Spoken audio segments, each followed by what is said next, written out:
Central Park. It's freezing today, very cold. But I wanted to come out and do another test here. People might remember that I've been talking about this, failover system, try to increase the resistance to radio interference. It's difficult to do, it's difficult to test. We'll see if this works. If it does, nobody should notice anything. When I was walking over here, there was a big police sign, one of those LED signs that said, "Fake plates, real fines." I didn't know that was such a big problem, fake license plates on cars. But it made me think about that incident at the Walcott Hotel, remember, where those Tren de Aragua guys who were trying to kind of pass out that baby, traffic her or whatever, seemed to be in a car that had Florida tags on it, dealer plates, just a paper fake license plate, it seemed. And it occurred to me, how could they get that car from Florida to New York and just have it look spotless? My car always needs to go to the car wash after a big trip like that. Oh, wow, what a view up here.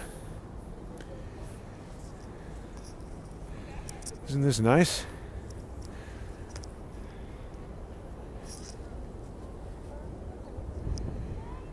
So this is a totally new approach to this problem. Got a new system here. One of the things now is 5 times zoom. Look at that. Do we have any ducks? Looks like we do. Oh, there's a lot of ducks. Let's see if we can see the ducks. Look at that. So this is your sponsorship money at work here. Wow. Quite a lot of zoom capability there. Big thanks to everybody who's been sponsoring the show on odyssey.com/@crowdsourcethetruth, crowdsourcethetruth.substack.com, and subscribestar.com, and patreon.com/crowdsourcethetruth. The thing I want to talk about today is this question of, will Donald Trump actually stamp out lawfare? I know he wants to, but we've got a lot of resistance to Donald Trump. We saw that. I don't know if people got a chance to watch the confirmation hearings. I was watching the Pam Bondi confirmation hearing. She did really well. I don't know that much about Pam Bondi, but she seems very smart and capable for that job. I liked it that when idiots like Adam Schiff and what's her name, Hirono, were like, "Oh, can't you admit that Donald Trump lost and there was no cheating?" And she was just like, "Look, no." So we'll see. I mean, I hope Donald Trump will be the anti-lawfare president. We need some judges impeached, and we really need new laws. Lawfare should be illegal. It's got to be defined and recognized by courts, and it should be, heavy sanctions if you are engaging in lawfare tactics. I mean, it's got to be really specified, kind of, delineated from just simple vexatious litigation, which could be just an annoying and stupid person doing annoying and stupid lawsuits. What I'm talking about are well-resourced, experienced, and skilled practitioners who deliberately do this stuff to try to achieve political or military goals. That's what Charles Dunlop says lawfare is. Look at this ice. Ice, ice, baby. You don't want to be freezing in this water right now. It's interesting how it looks like shattered glass on the shores of the paddle boat Central Park Pond here.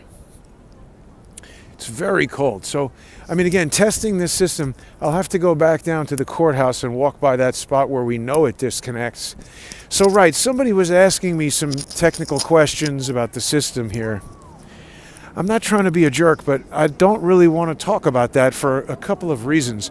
I know there are, well-meaning people who would benefit from me explaining it and everything like that. But the problem is it would give too much information to the enemies who want to thwart me, specifically the worm pictured in this image here today. He's got a lot of associates and jackasses who he works with.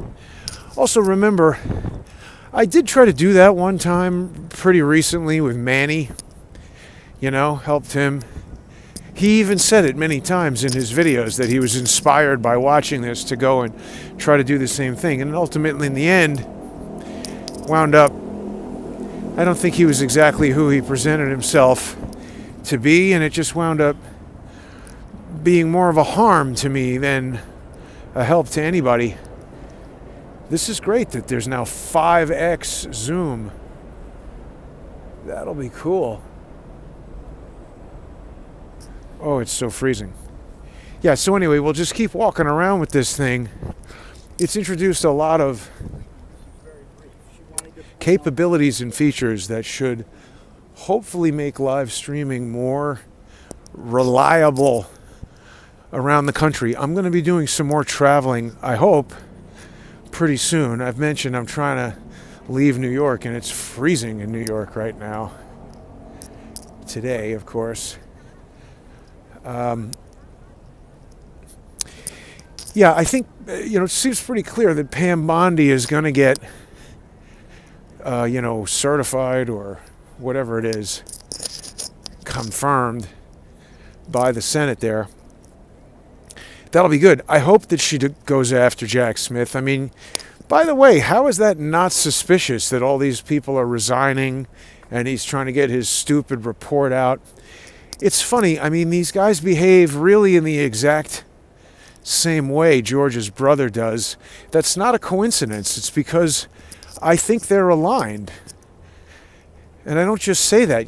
Felix Sater, we now have heard from Donald Trump in a deposition that Jared Beck did in 2013. Trump said that Felix Sater had been around, when asked by Jared Beck, would you say 10 years? Trump said even longer, maybe as far back as 2000. So that means 25 years ago, Felix Sater starts contacting Donald Trump. And remember, 1998, 27 years ago, Felix Sater signed that cooperation agreement with Andrew Weissman, who just happens to be the lead investigator for Robert Mueller. Coincidence? Perhaps. I don't think so, though. I think all these guys are connected. And so Jared Beck is asking Trump all about Felix Sater, and then Felix Sater is represented by Jonathan Snyder in the city of Almaty, Kazakhstan versus Felix Sater, where that guy Kenes Rakishev, he is the director of the bank. All these guys know each other and are like intertwined in what they're doing. That just seems so suspicious to me. I mean, is that really a coincidence? Or are they all... Of course, I'm signed out of everything here. I'm trying to check something, but I guess we'll just have to do that later. Well, I mean, that's what happens when you totally reconfigure a complicated system. It takes a little while to get everything back to the way it's normally set up. But what I'm getting at is it seems like this Russiagate hoax, I've said it many times, but I know it's complicated, so I'll lay it out again. It seems like when I just decided to get into independent journalism and live streaming on the internet, all this stuff was already underway. And a lot of people know that I started doing shows with George Webb, saw him on YouTube. He came up, I guess, because of the algorithm, and certainly when you know what that algorithm is trying to do, you can do things to get it to work in your favor. I mean, if I had started a show about baking, I probably would have been introduced to other people, maybe who weren't so closely associated with the FBI.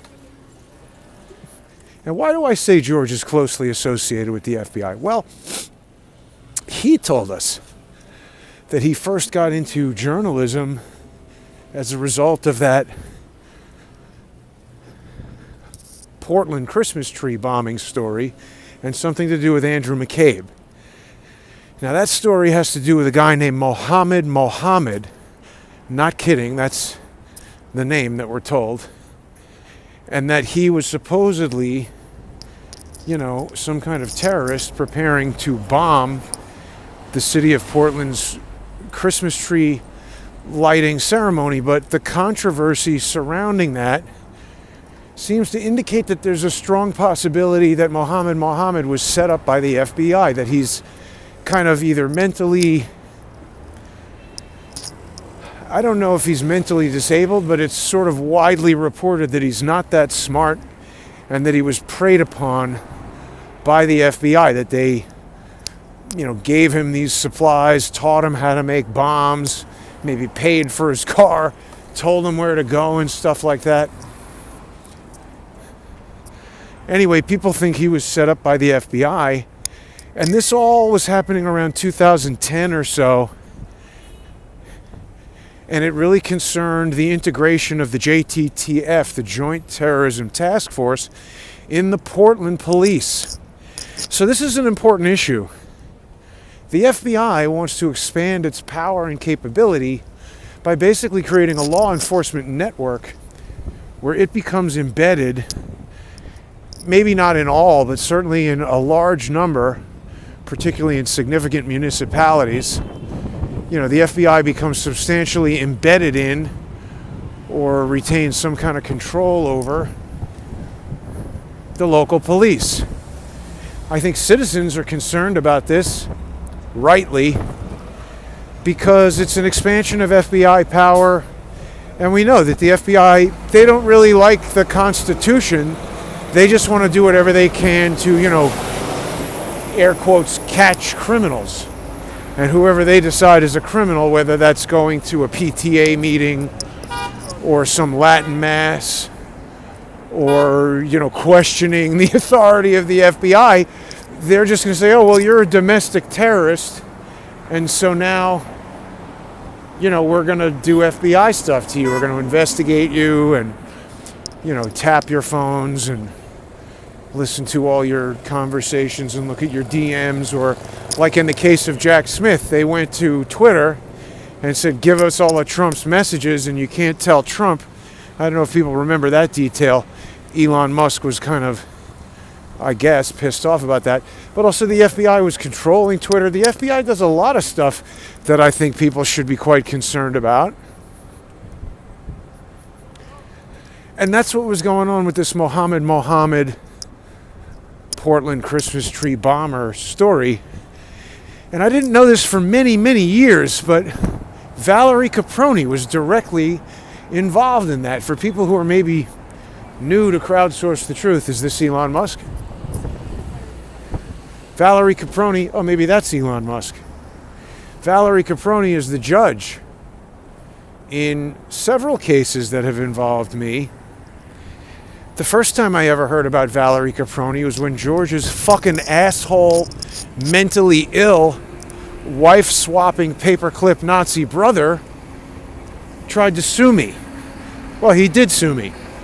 First, he sued me in South Carolina because that's where their stupid frame Jason plot, that's where it originated, right? And just like people feel like the FBI tried to get people around this Mohammed guy and set him up, frame him for a crime that they could then say, oh, look how tough and smart we are at the FBI. We caught this criminal. Give us more billions of dollars to fight more crimes.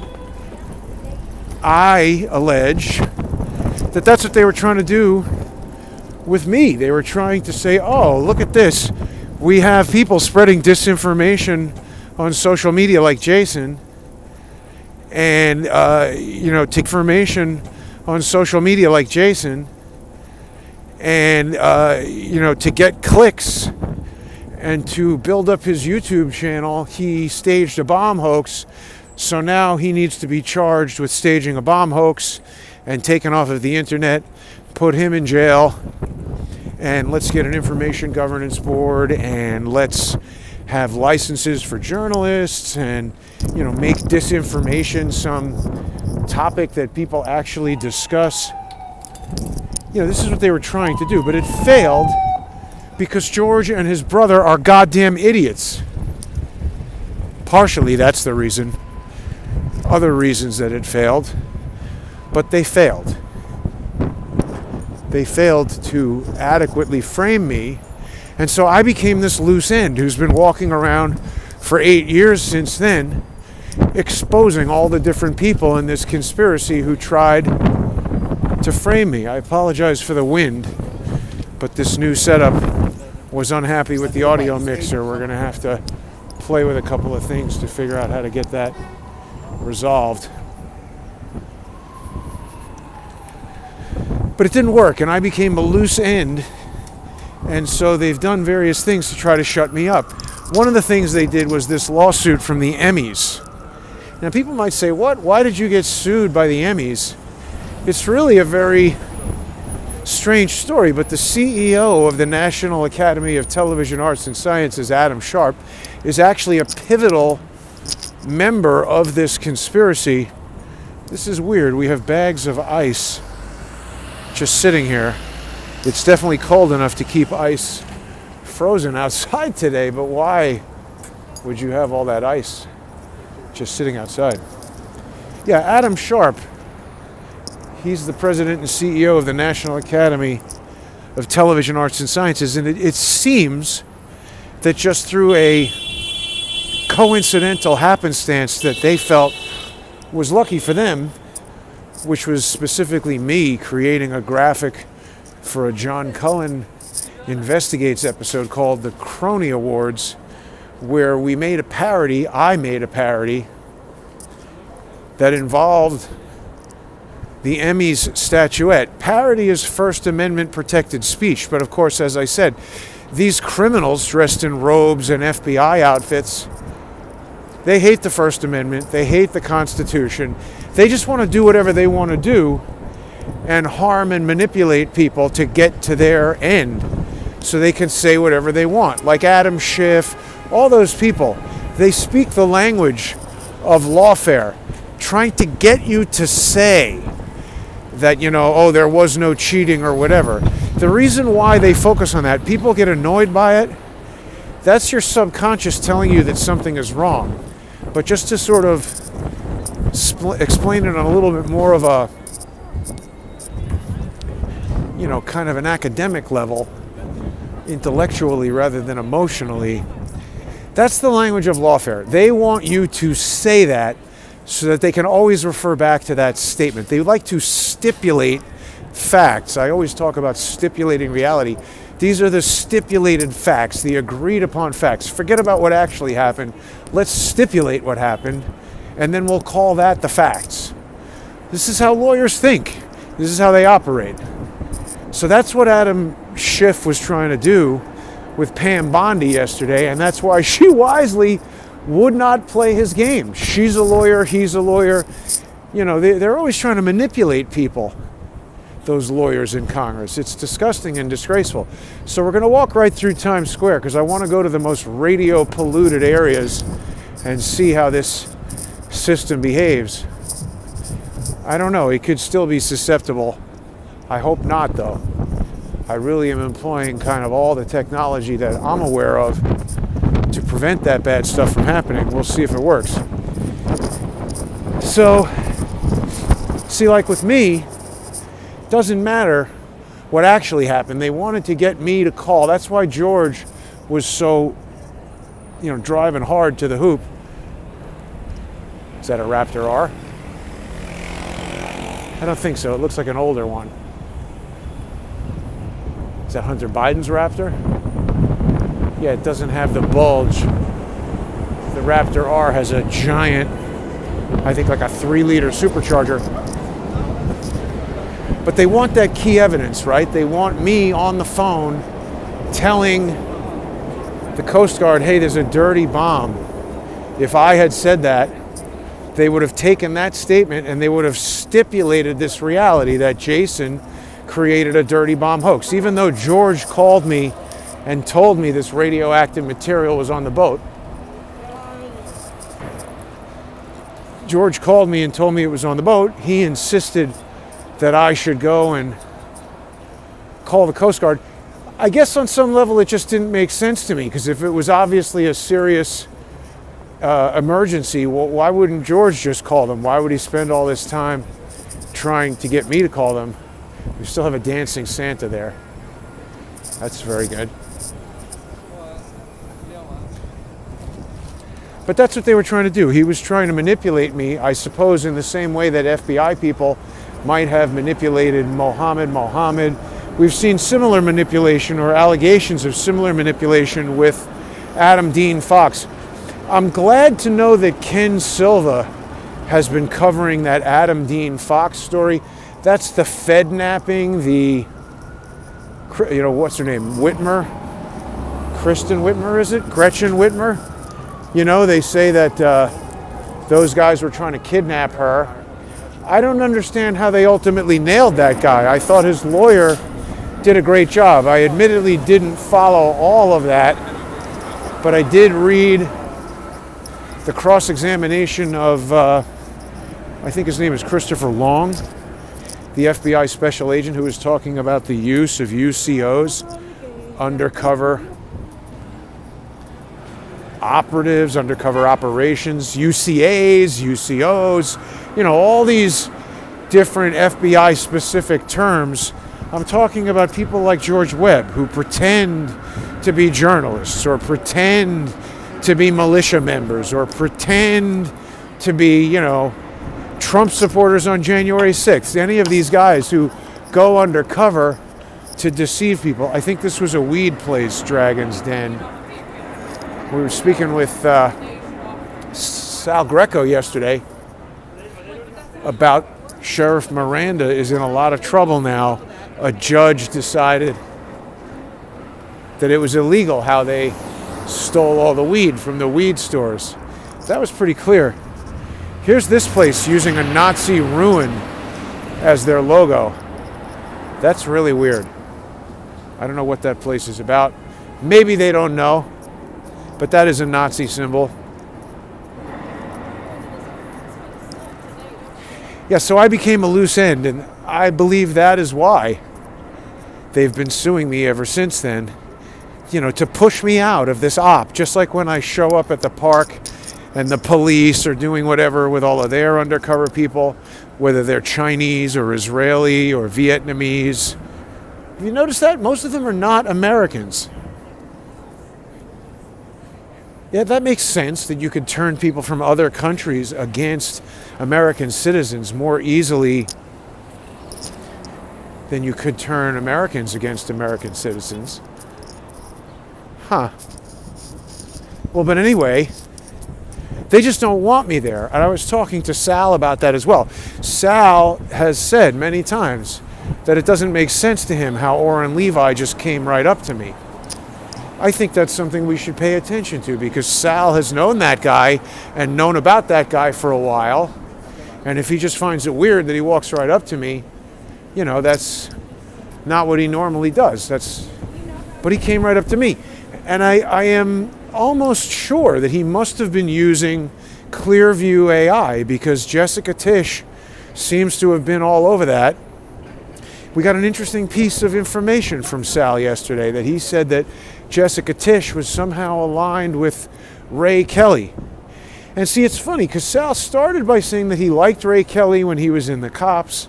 I mean, that's the thing. Nobody is joining the cops or the army or the government or anything like that. You would think nobody is. I guess most people aren't joining those things thinking, ooh, yeah, this is a filthy, corrupt organization. Let me get in there. I think most people, particularly when you meet them and it's somebody like Sal, who seems like an honest and nice guy, I don't think people like that are joining things like the cops because they expect it to be corrupt, particularly considering he got kicked out. This is stupid as hell, but I want to see this. I hate Broadway shows, but I love Back to the Future. So I think what happens is you get in there, and remember, see, at first, he was saying like, oh, JTTF was this great thing. This is this wonderful unit that everybody wanted to be on. But now that I've put the idea in his head, what are you doing? Riding a bicycle right at me. All these people, see there? This guy's from another country, he doesn't care. They just want to take things from us. You know, get the cops to arrest you, take the money. I don't know. But anyway, you join something like that and then you become disillusioned when you realize how corrupt it is. But so see, I have planted the idea in his head that the JTTF is not a good thing. And I felt like Sal was speaking about it slightly differently yesterday. Maybe he's been thinking about what I said and maybe it kind of clicked. And he said, you know what? Maybe that is correct. That the JTTF, I mean, look, obviously if you're a cop and your first presumption is, oh, that's a fancy unit where people get bonuses and overtime and better equipment and only the best police officers are going into it, maybe you have a positive view of it. But then now when you start to learn more things about it, and I say, well, it's unconstitutional, the merger of the FBI and the local police, and also there are several instances of the JTTF being accused by the cops that they're trying to co-opt of being unconstitutional. That was why the Portland police did not want to get down with the JTTF, because this memorandum of understanding that the FBI forces the police to sign, according to the Portland police, and I think San Francisco police as well. Oh, look, that Sparrow's is closed. According to those guys, it was asking them to do unconstitutional things like spy on people for religious reasons and political reasons, all the stuff that we've been hearing about in Congress lately. Interesting, isn't it? That seems to be coming from the JTTF. And Valerie Caproni was involved. So like I was beginning to say, the first time I heard about Valerie Caproni was when George's mentally ill, wife-swapping, paperclip Nazi asshole of a brother first sued me in South Carolina. And then that got kicked out of South Carolina because they said, well, you know, neither of these movements live in South Carolina, and since the defendant is in New York, it's better suited to go to New York. I don't know if that's the real reason, or maybe something got screwed up and they wanted it to land in front of Valerie Caproni because that is who it landed in front of. Now, I didn't really think anything of that because I had never heard of Valerie Caproni, didn't know anything about Valerie Caproni at the time, and I just presumed, hey, whatever, we got a judge. Now, looking her up, you're going to find out pretty close to right away that she was the FBI General Counsel. But, I mean, again, that was just sort of like, oh, all right. I mean, I guess, you know, judges in general are going to have sort of like impressive resumes, if that's impressive, or I don't know what to call that, but you know what I mean. Judges are going to be your most experienced kind of legal people, you would think. So I didn't think too much of it at the time. I didn't know all these other connections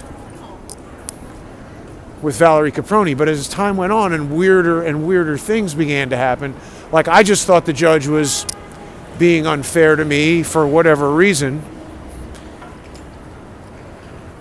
But anyway, the next thing that happened was when that parody image of the Emmys got created, I was sued by the National Academy of Television Arts and Sciences. And that also landed in front of Judge Caproni. This is where it starts to become too coincidental to be a coincidence. Because after I got roped into that case, which we won't go into all the details about now because it's too complicated, but after I got roped into that thing and was forced to hire an attorney, Jonathan Snyder, recommended to me by Jared Beck, the same guy who deposed Donald Trump, all about Felix Sater. See, those guys didn't tell me that Jared Beck had deposed Donald Trump and represented some real estate company or some investment company that had something to do with Felix Sater, and that Snyder was now representing Sater, and that there seems to be some sort of connection there. They didn't mention that. No, they just got me into the case. Get out of here. They just got me into the case, drained me of all my money, which I allege was used to finance Felix Sater's defense, because then, years later, Snyder moves to withdraw, saying Sater has no money to pay. So this seems like another lawfare trick. Find some sap like me, get me to pay Snyder. Now Snyder has a paying client, and he agrees to, sandbag my case and then carry on with Sater. Look, we got more out of business stores here in Times Square. See, I like it when it's cold because the maniacs hate the cold. Wow, that's a really good Transformers costume. Skinny legs, though. Seems like you could break your knees wearing that. It's a good costume. Spider-Man with a winter coat.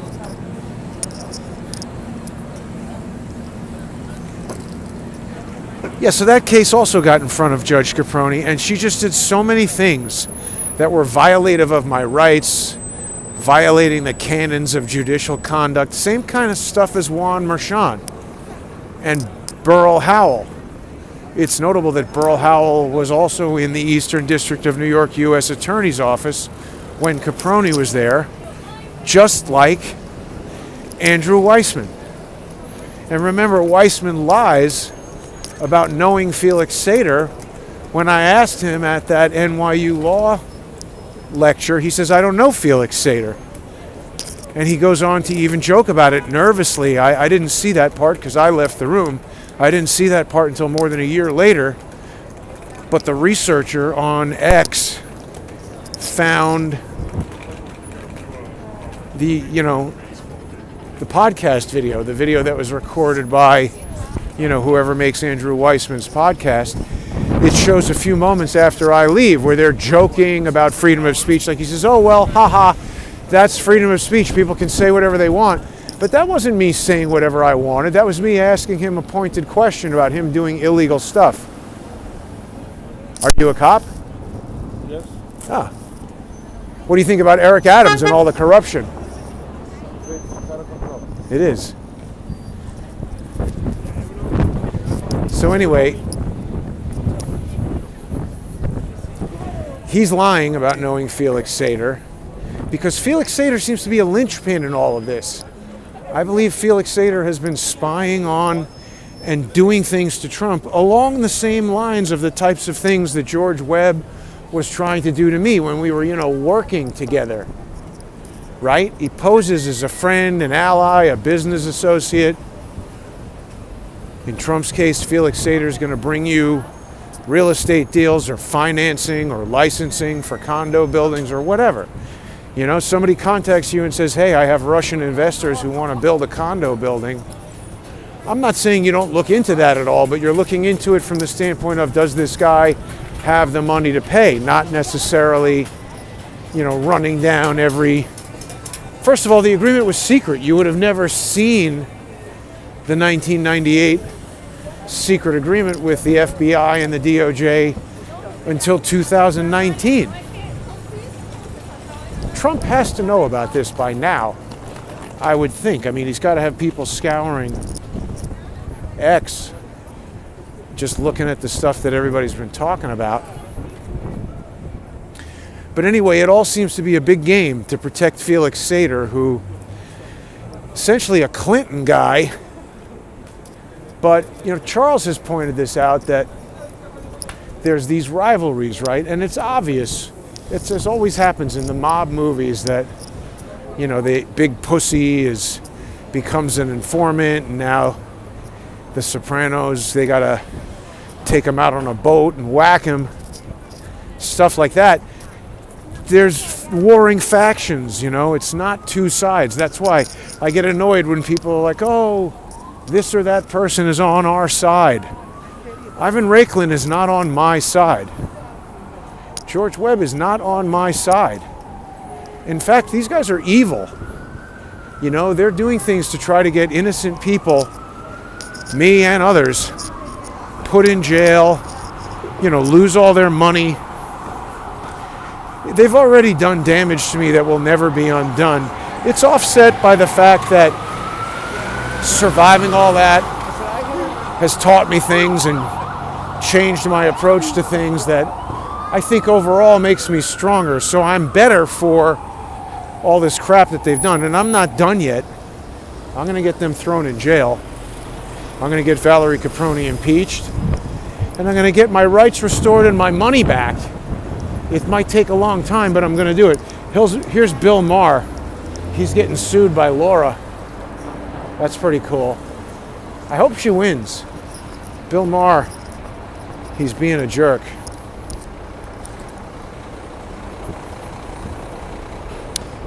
Now wait a minute.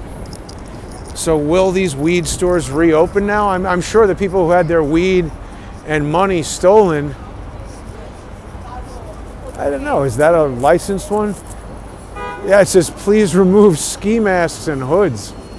Yeah, obviously, everybody should have to do that. Remove the ski masks and the hoods.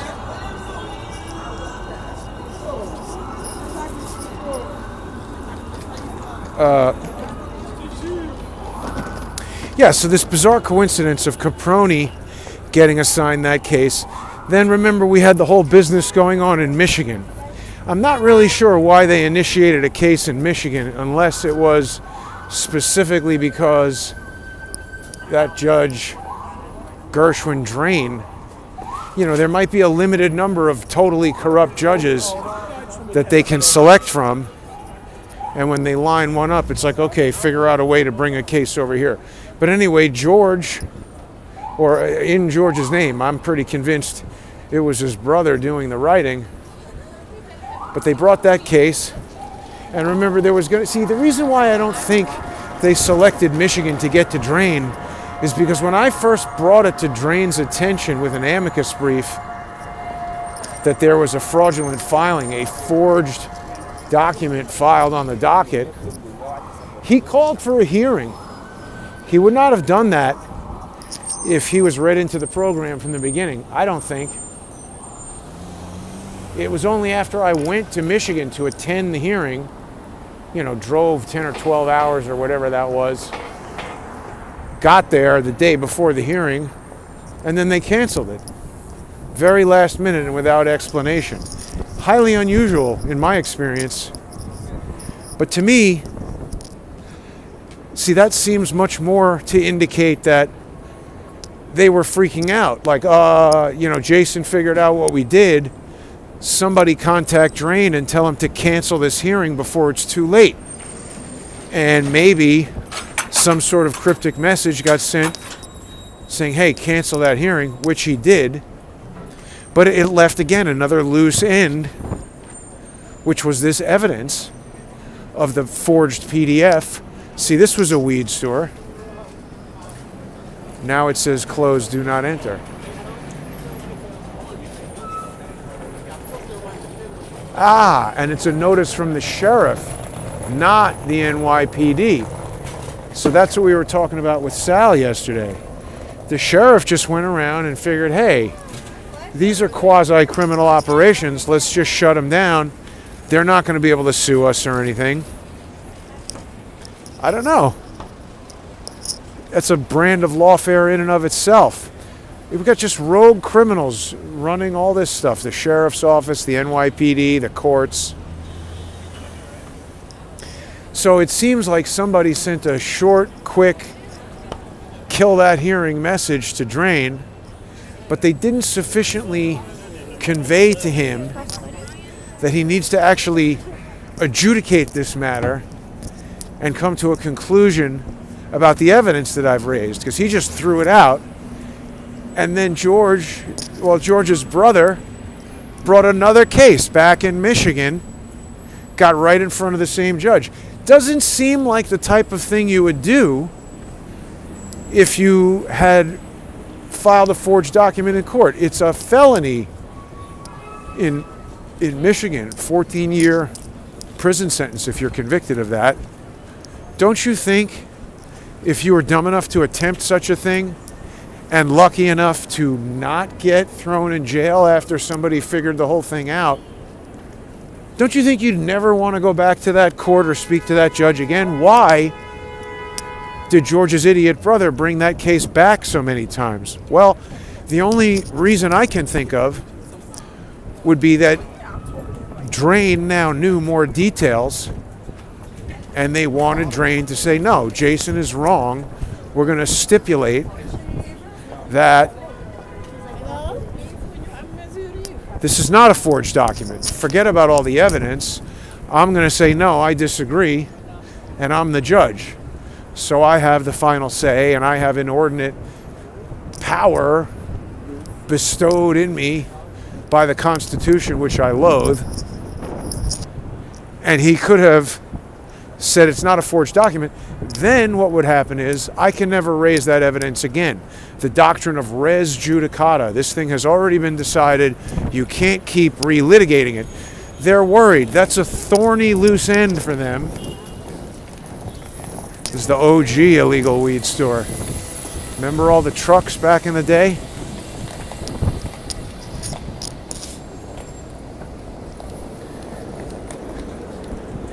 He wanted to rely on the doctrine of res judicata, that this thing has already been decided and Jason can't bring it back.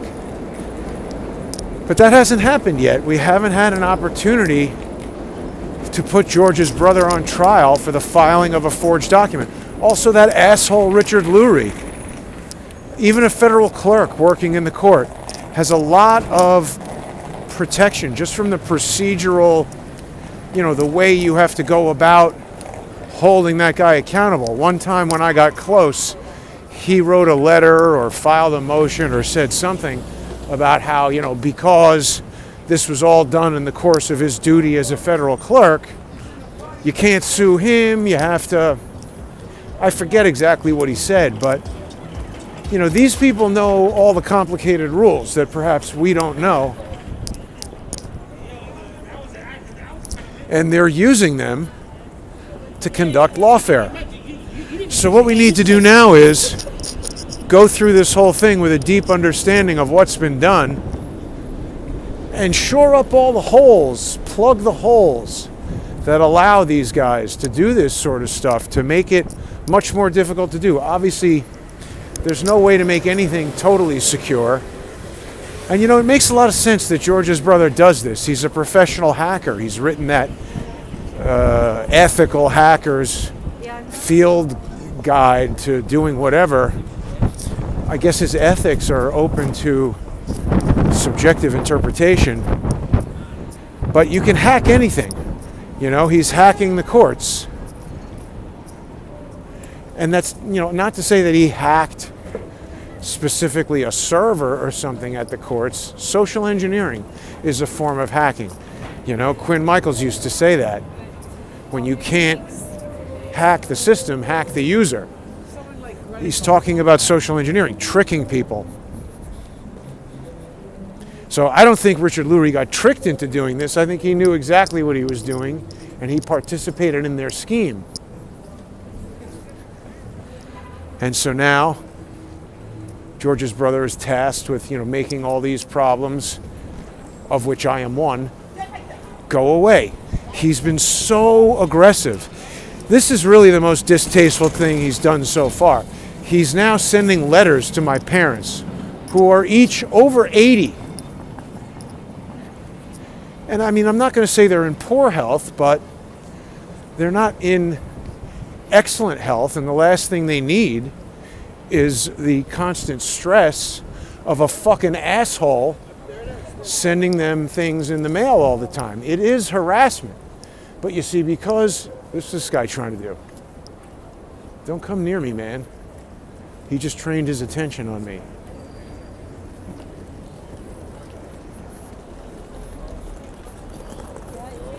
Oh yeah, this was an area of radio congestion where problems definitely came about. Some of these new poles with these wires running across the street were creating significant radio problems, so perhaps this is a good spot for the test. Let's see what happens. If I get cut off, I'm not going to do anything to restore the broadcast. We're just going to leave it at that for now. Thanks, everyone. If you're not yet a sponsor, please become one by going to odyssey.com/@crowdsourcethetruth, crowdsourcethetruth.substack.com or subscribestar.com or patreon.com/crowdsourcethetruth. You get access to a huge library of sponsor-exclusive content, and there's new content being added all the time. Something is burning. Whew. Smells terrible. But you're also helping to support independent journalism and crowdsource the truth. It's this welding or whatever they're doing here. Really constantly tearing up this area. Hopefully they'll be done pretty soon.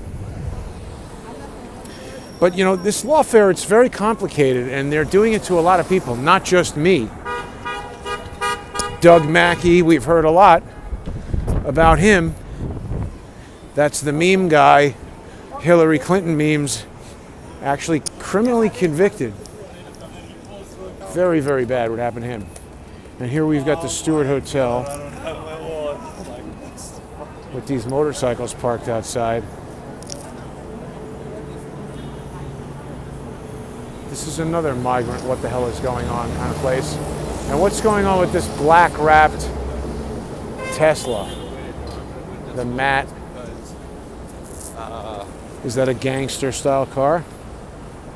By the way, we just made it through that radio interference area without getting knocked off. That's very good. Perhaps this new system is doing what I want it to do. I hope it is. It's nice when things do what they're supposed to do. Seems rare. So yeah, that's basically it. I mean, you know, I just want this lawfare to end. Can you please not ride the bicycle on the sidewalk? Thank you. I'm doing my best to just... Don't thank me. Just get it off the sidewalk, idiot.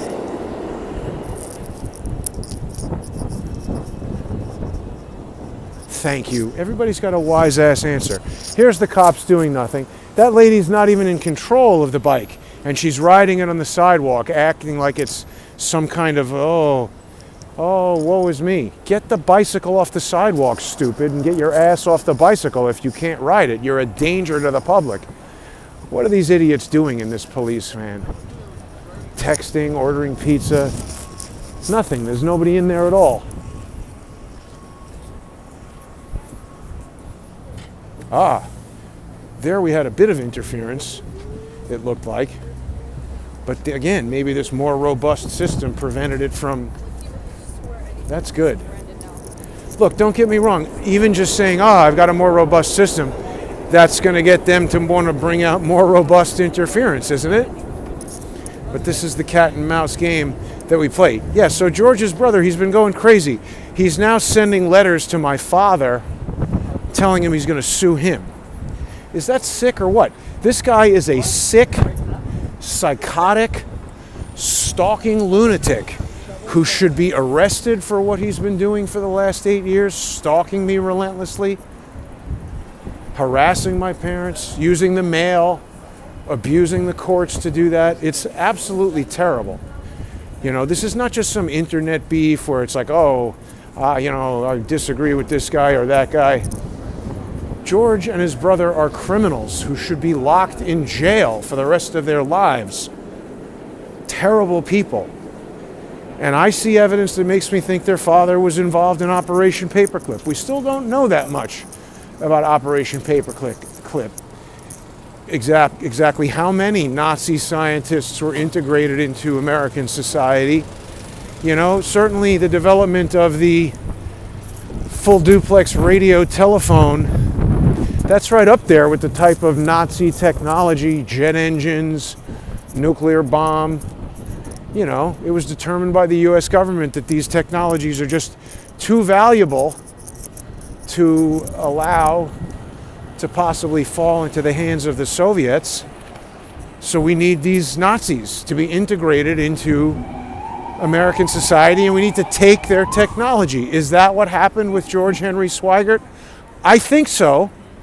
It would explain all of the inexplicable questions, why he didn't get arrested for putting their brother Greg in the hospital, why he was such a psychopath, punching his own psychopath son in the face every day, why his sons appear to be working in the intelligence community. All of this would be consistent with somebody who had an intelligence background through Operation Paperclip. Them just randomly wanting to sue me and now my father for 8 years makes no sense. Says another weed store put out of business by the sheriffs. What are they doing? Jump starting cars?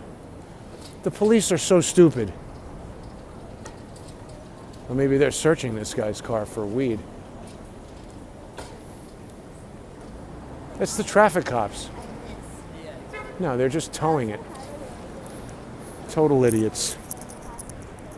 All right, well, anyway, that was a good test of the more resilient system. I'm going to have to definitely take it down by the courthouse to that spot where it was disconnecting consistently and see if this new system can resist that.